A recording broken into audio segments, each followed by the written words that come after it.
I am almost at a loss of words about this knife.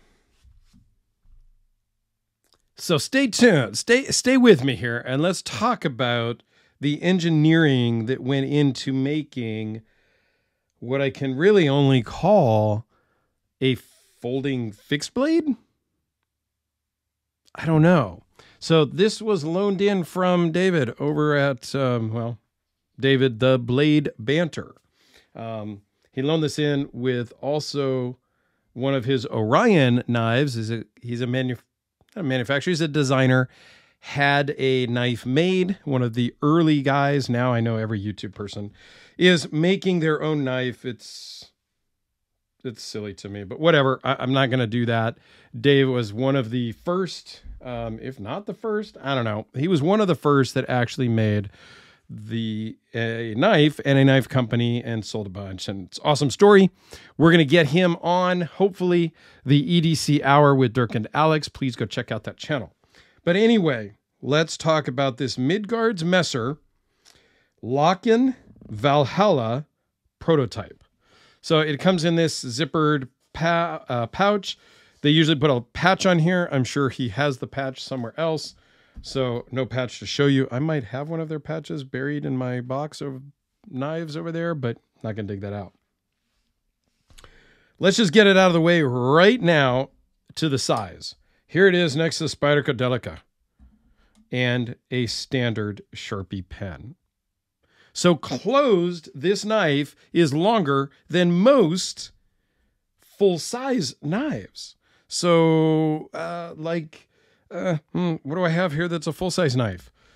The VC Edge interface with a 3.3-inch blade.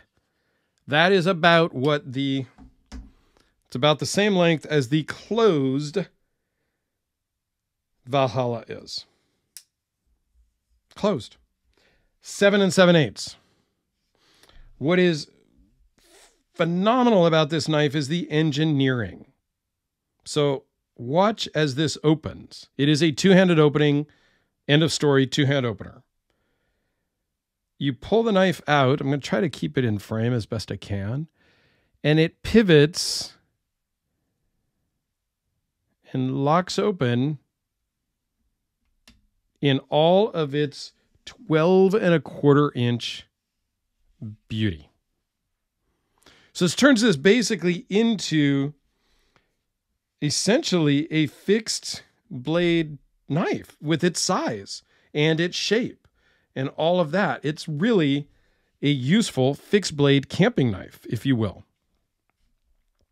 Now, we're not going to talk really about the strength of the locking mechanism. We'll show that close up here in a minute.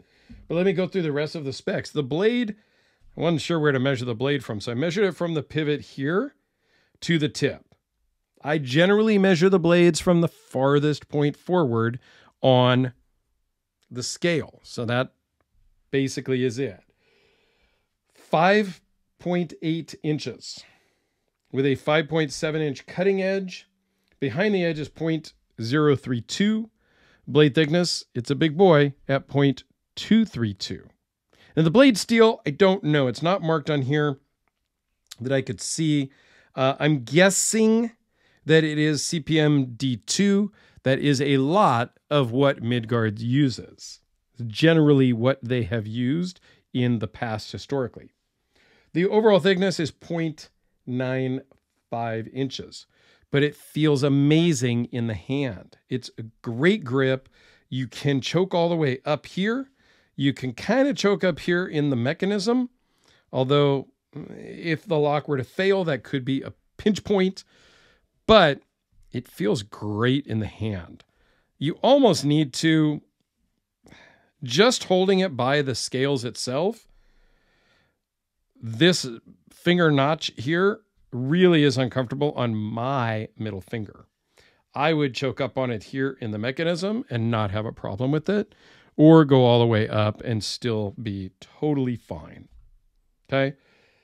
The weight, it weighs in at a whopping 1 pound, 2.3 ounces, which takes you into the war crime weight class. So the Phil Harvey War Crime is a flipper. It does flip, and it has almost a 7/8 inch thick blade. This weighs in at 1 pound, 4 ounces. So I'm kind of surprised that this is only an 1.5 ounces-ish heavier when it has much thicker blade stock, much thicker titanium scales. Like, I'm kind of shocked that the weight is where things are. I would have thought this would have been significantly heavier than that. Okay, so let's take a close-up look at the mechanism once I fold the crazy war crime down and put away. So you have this lever tab here. That is what's locking you in. So you press in on the tab, and as you press in, you start to close the blade, and the tab goes under the scale there, or the pivot arm, I think you would call it. And then as you close it, pivot arm comes down, and now this back piece here rotates up, or it rotates out, and then now it's going to rotate up. And the whole blade then comes in as one piece into the scales like a sandwich. It is the most bizarre thing I've seen. So here it is, a little bit zoomed out to see a little more of it. And it is rather quick to do. I'm kind of doing it slow so you can see, but here it is real time and real time. So it's very smooth. There's one little spot where it hangs up on the close. Right about here, it probably just needs a little, cleaning, lubed up, something. It's not bad. This is also the prototype. They did make these. They are available. I saw some online at a European retailer. It's 260 euro. I did not do the conversion at this point. I think the euro is about a little more than $1. So $1.10 maybe US. I don't know. You guys can do that research if you like. I think it's an interesting knife. There is some blade play when it's closed. The centering is pretty good. When it's open, maybe a tiny, tiny bit of blade play, but a little bit here. But again, this is a prototype. It has some marks on it. There is some rusting and some stuff on it. David keeps this because it's cool, because it's interesting, and I like it. Midgard, they are a European company. I think most of their stuff is made by Best Tech, if I'm not mistaken.